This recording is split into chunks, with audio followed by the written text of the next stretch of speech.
क्या निकाल लोगे, इक्विवेलेंट वेट। तो वैलेंसी फैक्टर भी नहीं 11 में पढ़ाई जाती चीज़ें, ये भी आपको नहीं मालूम होगा, तो पहले मुझे आपको वैलेंसी फैक्टर बताना पड़ेगा। वैलेंसी फैक्टर अभी मैं डिटेल में तो नहीं बता रहा हूँ, जैसे न्यूमेरिकल करते जाएंगे तब मैं बताते जाऊँगा।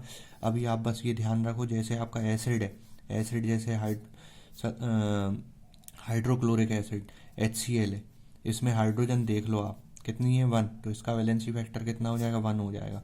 जो दूसरा एसिड ले रहे हैं H2SO4, इसमें हाइड्रोजन कितनी है आपकी, 2 है, तो इसमें इसका वैलेंसी फैक्टर कितना हो जाएगा, 2 हो जाएगा।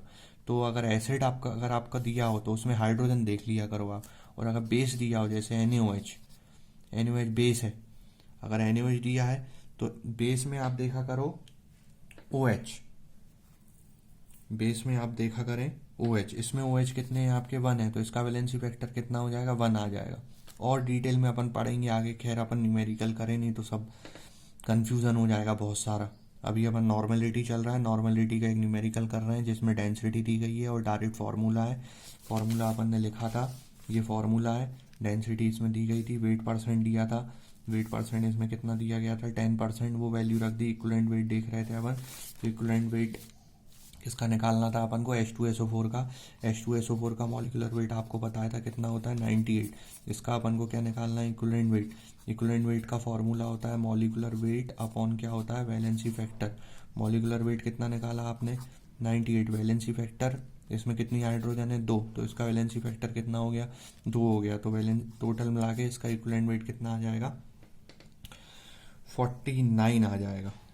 ठीक है, तो ये न्यूमेरिकल मैंने वैल्यू पुट की है, देखिए आप, ये 10 फॉर्मूले में ही है, 10 डेंसिटी दी गई है, वेट परसेंट दिया, और इसका इक्विवेलेंट वेट डायरेक्ट कितना आ गया, 49। तो सॉल्व करने पे इसकी आपकी क्या निकल जाएगी, नॉर्मेलिटी निकल जाएगी। तो पहली टर्म अपनी कंप्लीट हो गई, कौन सी, नॉर्मेलिटी। नॉर्मेलिटी क्या होता है, gram equivalent of solute in volume of solution. Solute के कितने ग्राम इक्विवेलेंट है, सॉल्यूशन के कितने वॉल्यूम में। ठीक, अब अगली टर्म आ रहे हैं अपन, अगली टर्म है आपकी मोलरिटी। मोलरिटी मतलब मोल, ठीक है, मोलरिटी मतलब मोल। इसकी डेफिनेशन है, डेफिनेशन क्या लिखी हुई है, it is defined as number of moles of solute in 1 litre of solution. Mole solute के कितने हैं, 1 लीटर घोल में। तो इसका फॉर्मूला है मोलरिटी का, moles of solute upon volume of solution. Volume का में वहाँ ग्राम इक्विवेलेंट आ रहा था नॉर्मेलिटी में, यहाँ कौन सी टर्म आ रही है आपकी, यहाँ आ रहा है मोल्स। ठीक है, ग्राम इक्विवेलेंट की जगह, क्योंकि मोलरिटी है तो मोलरिटी में क्या आएंगे आपके, मोल्स ही तो आएंगे, टर्म्स ही समझ में आ रहा है। ठीक है, तो मोलरिटी का फॉर्मूला होता है मोल सॉल्यूट के भैया, और क्या, वॉल्यूम सॉल्यूशन का। ठीक है, मोल का फॉर्मूला क्या होता है, वेट अपॉन मॉलिक्यूलर वेट, 11 में पढ़ा होगा, इनटू वॉल्यूम। वॉल्यूम मिलीलीटर ले लेंगे तो मिलीलीटर में काय में आ जाएगा, 1000 आ जाएगा, जैसे पीछे आया था।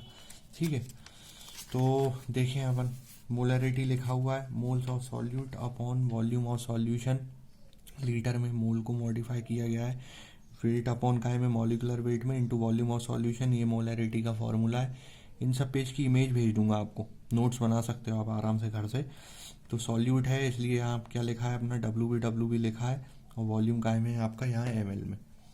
ठीक है, ये अपना नॉर्मेलिटी हो गया। मोलरिटी अभी नहीं हुआ है, जैसे नॉर्मल इसको अपन ने डिटेल में लिया था नॉर्मेलिटी को, ऐसे इसके भी फॉर्मूले हैं। Molarity depend on temperature, temperature पे डिपेंड कर दी, क्योंकि इसके फॉर्मूले में वॉल्यूम आ रहा है। 12th में आपको नहीं याद करना है, टेम्परेचर बढ़ाने वॉल्यूम बढ़ेगा, इन्वर्स का रिलेशन है, तो मोलरिटी क्या होगी, कम होगी। ये मोल के फॉर्मूले 11 में पढ़े थे। ये वेट अपॉन मॉलिक्यूलर वेट, ऐसी मोलरिटी का डेंसिटी के टर्म्स में फॉर्मूला आ रहा है। अभी अपन ने नॉर्मेलिटी का न्यूमेरिकल किया था।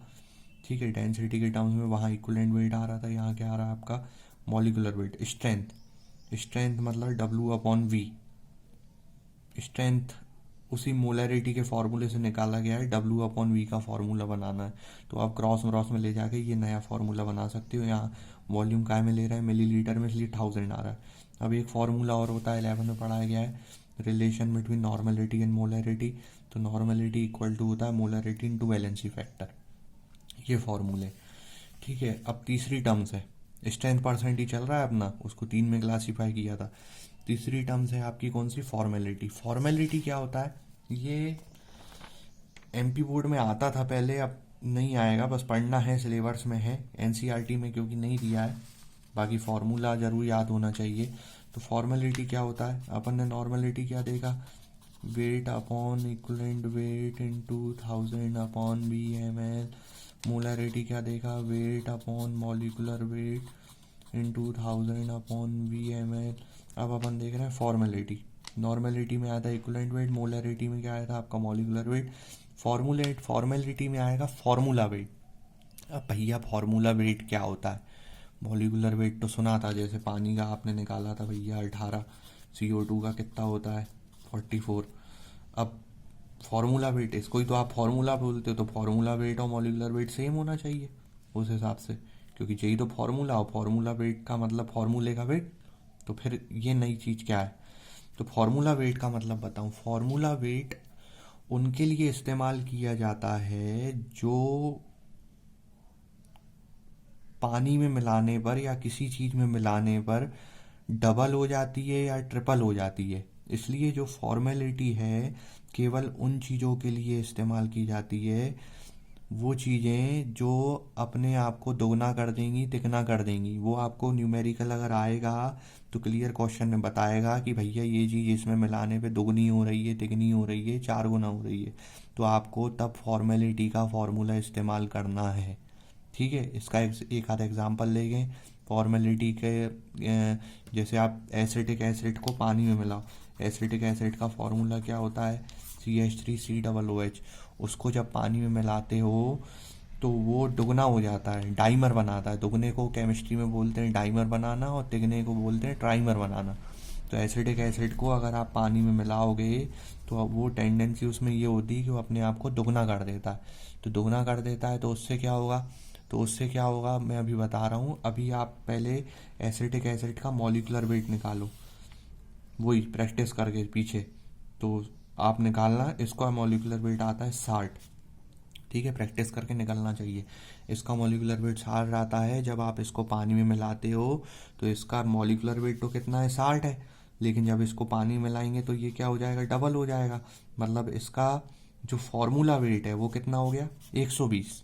अगर आप मोलरिटी पढ़ते तो वहाँ आप मास कितना लिखते, 60 ही लिखते, क्योंकि वहाँ क्या इस्तेमाल होता है, मॉलिक्यूलर वेट। लेकिन यहाँ क्या है, फॉर्मेलिटी पढ़ रहे हैं, फॉर्मेलिटी में क्या इस्तेमाल होगा आपका, फॉर्मूला वेट। ठीक है, मॉलिक्यूलर वेट नहीं। और फॉर्मूला वेट किसके लिए होता है, जो चीज़ डबल होती है या ट्रिपल होती है उनके लिए इस्तेमाल होता है। तो इसका फॉर्मूला वेट कितना हो गया आपका, 120 हो गया। तो चलिए अब अपन इसके देखें, फॉर्मेलिटी क्या होता है। फॉर्मेलिटी की डेफिनेशन लिखिए, ठीक है, पढ़ लेना, ज़्यादा इंपॉर्टेंट नहीं है, मेनली फार्मूला याद होना चाहिए फॉर्मेलिटी का। इसका क्या है, ग्राम फार्मूला मास ऑफ सॉल्यूट, यहाँ फार्मूला मास आएगा सॉल्यूट का upon volume of solution. Gram formula यहाँ बस मोलरिटी जैसा ही फार्मूला है, बस यहाँ अंतर क्या आ रहा है, केवल फार्मूला वेट आ रहा है। फार्मूला वेट उनकी चीज़ों के लिए इस्तेमाल होता है जो चीज़ डबल हो रही हो या आपकी क्या हो रही हो, ट्रिपल हो रही है। तो कुल मिला के यहाँ मॉडिफाई किया गया है, इसमें भी वॉल्यूम आ रहा है, मतलब ये भी आपका क्या, किस पे डिपेंड करता है, आपका टेम्परेचर पे, क्योंकि volume PV equal to NRT, V directly proportional होता है। ठीक है, तो टेम्परेचर बढ़ाएंगे तो वॉल्यूम बढ़ेगा, वॉल्यूम बढ़ेगा तो फॉर्मेलिटी क्या होगी, कम होगी। फिर इसमें ये लिखा है कि ये कंसंट्रेशन टर्म किसके लिए इस्तेमाल होती है, जो चीज़ डबल हो रही है, ट्रिपल हो रही है।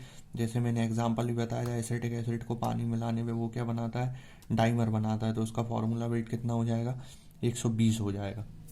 ठीक है, समझ में आ रहा है ना, बस समझते ही चलना है, रटना नहीं है चीज़ों को। कुछ चीज़ें रटने की भी रहती है, वो जो रटने की रहेंगी वो आपको तब बता दी जाएगी, और 12th के इम्पोर्टेंट आपको बता ही देंगे। ये अपन ने स्ट्रेंथ परसेंट निपटा दिया, अपन ने। मैंने आपको स्टार्टिंग में बताया था सॉल्यूशन को एक्सप्रेस करने के लिए, उसकी पावर को एक्सप्रेस करने के लिए 3 तरीके हैं, strength percent, wait percent, volume percent. Strength percent में अपन ने W/V, तीनों टर्म्स में क्या आ रहा था, वॉल्यूम आ रहा था। उसमें अपन ने टर्म्स कौन सी पढ़ी, नॉर्मेलिटी, मोलरिटी, फॉर्मेलिटी। अब अगला कंसंट्रेशन टर्म आ जाए, वेट परसेंट, जिसमें वॉल्यूम नहीं आ रहा है, ध्यान रखना। और वेट परसेंट का दूसरा नाम होता है मास परसेंट भी, कंफ्यूज मत होना। केमिस्ट्री में मास और वेट एक ही होता है, एक ही लेना है, एक ही लेना है, अलग नहीं लेना है। कुछ बुक्स वाले इसी को मास परसेंट लिखते हैं, कुछ बुक्स वाले वेट परसेंट लिखते हैं। तो आप वेट लिखो चाहे मास लिखो, दोनों टर्म आपकी सही है। तो अब अगली अपन आ जाए वेट परसेंट पे। वेट परसेंट को भी मैंने बताया था, दो में क्लासीफाई किया गया है, एक मोलैलिटी में और दूसरा आपका काय में, मोल फ्रैक्शन में। तो अब अपन पढ़ते हैं भैया परसेंटेज बाय वेट। इसमें पहली टर्म्स है आपकी मोलैलिटी, ठीक है। इसमें आपकी पहली टर्म्स है मोलैलिटी। मोलैरिटी जो था कैपिटल एम से लिखते हैं, मोलैलिटी क्या है स्मॉल एम से। इसकी डेफिनेशन क्या है, इसमें अपन ने लिखा है defined A number of moles of solute in 1 kilogram of solvent. अभी तक क्या रहा था, अपन ने मोलैरिटी पढ़ा था, तो वहाँ था आपका moles of solute upon volume of solution. Solution का वॉल्यूम था, ध्यान रखना, सॉल्यूशन मतलब नमक पानी घोल। यहाँ क्या आ रहा है, यहाँ सॉल्वेंट टर्म्स आ गई है, ठीक है, अंतर है। यहाँ क्या हो रहा है, आपके सॉल्यूट के मोल कितने सॉल्वेंट में, ठीक है, सॉल्वेंट में, इस चीज़ का आप ध्यान रखना। तो इसका फॉर्मूला लिखा गया है ना, मोलैलिटी का मोल्स ऑफ सॉल्यूट अपॉन क्या है, वेट ऑफ सॉल्वेंट। वॉल्यूम तो आएगा नहीं यहाँ, वेट परसेंट पढ़ रहे हैं, वेट ऑफ सॉल्वेंट ये काय में, किलोग्राम में। मोल्स को आगे मॉडिफाई किया गया, मोल का फॉर्मूला क्या होता है, वेट अपॉन मॉलिकुलर वेट। यहाँ वेट सॉल्वेंट का ये 1000 क्यों आ गया, क्योंकि ये काय में लिख रहे हैं अपन, हम वेट को काय में लिख रहे हैं, ग्राम में।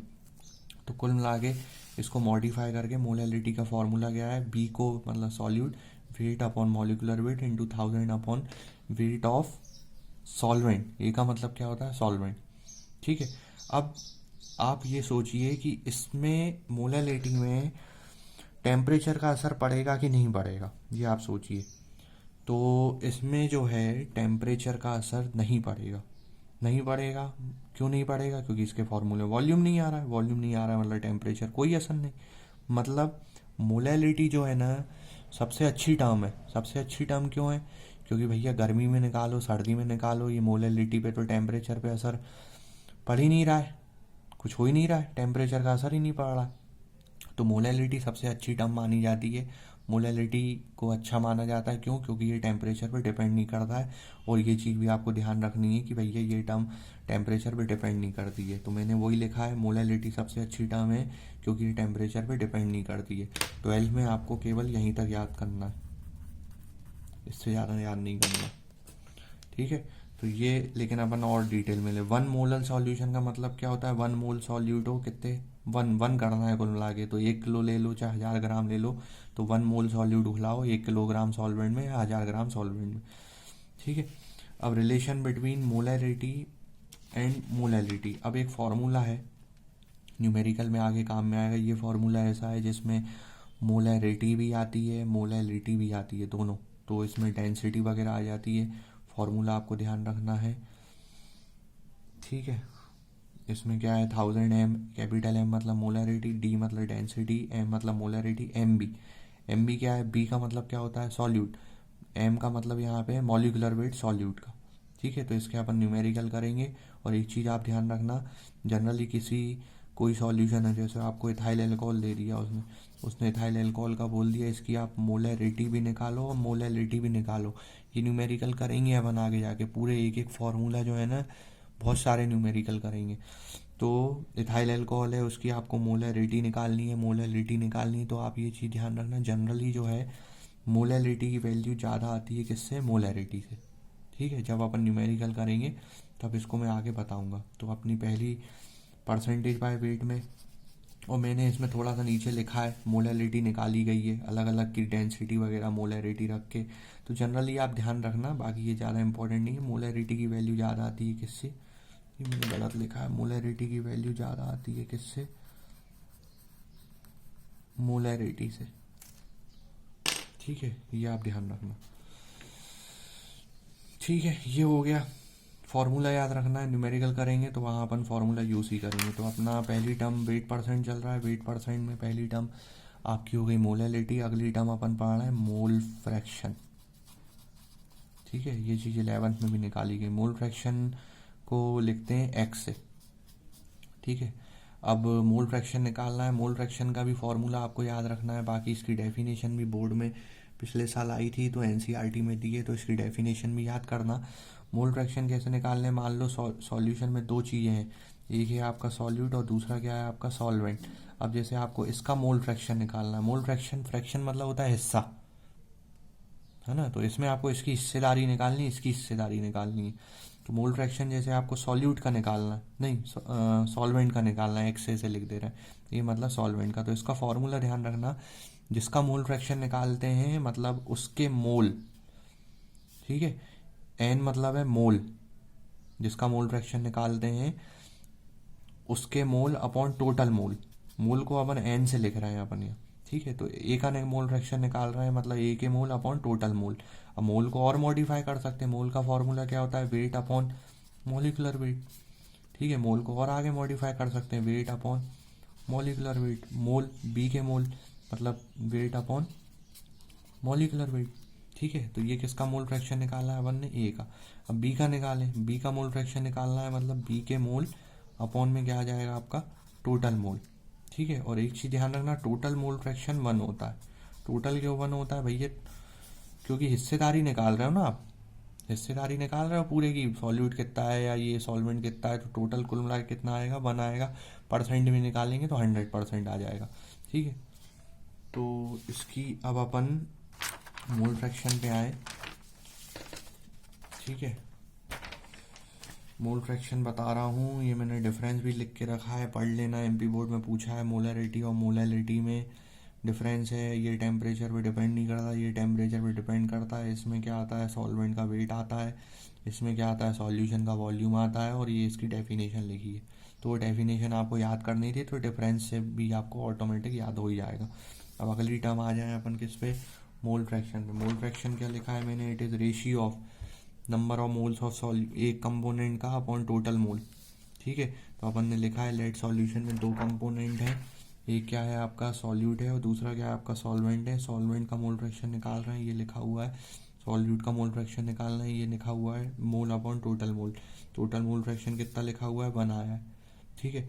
फिर मोल फ्रैक्शन की कोई यूनिट नहीं होती, क्यों यूनिट नहीं होती, ऊपर भी मोल आ रहा है नीचे भी मोल आ रहा है, ठीक है। और ये टेम्परेचर पे डिपेंड नहीं करती, क्योंकि अपन वही चीज़ें पढ़ रहे हैं अभी जो टेम्परेचर पे डिपेंड नहीं करती। मोलैलिटी वेट परसेंट चल रहा है, वेट परसेंट में टेम्परेचर थोड़ी आएगा, तो ये चीज़ भी ध्यान रखना, टेम्परेचर पे डिपेंड नहीं करती।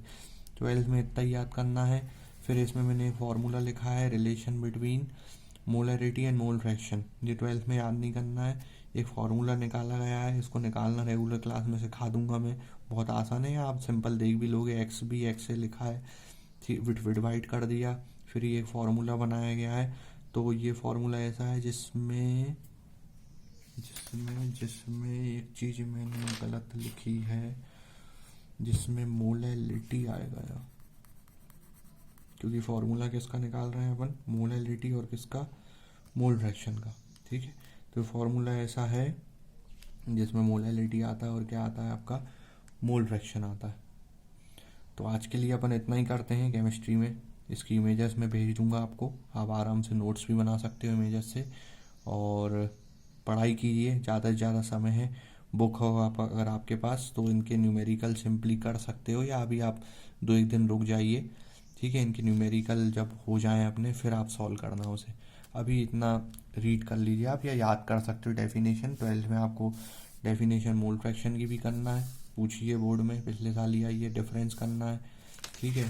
फिर मोल नॉर्मेलिटी की डेफिनेशन करना है, मोलैलिटी की डेफिनेशन करना है। डेफिनेशन तो याद करना है, फॉर्मेलिटी की डेफिनेशन पढ़ लेना एक बार, ज़्यादा इम्पोर्टेंट नहीं है, ठीक है। Best of luck, thank you.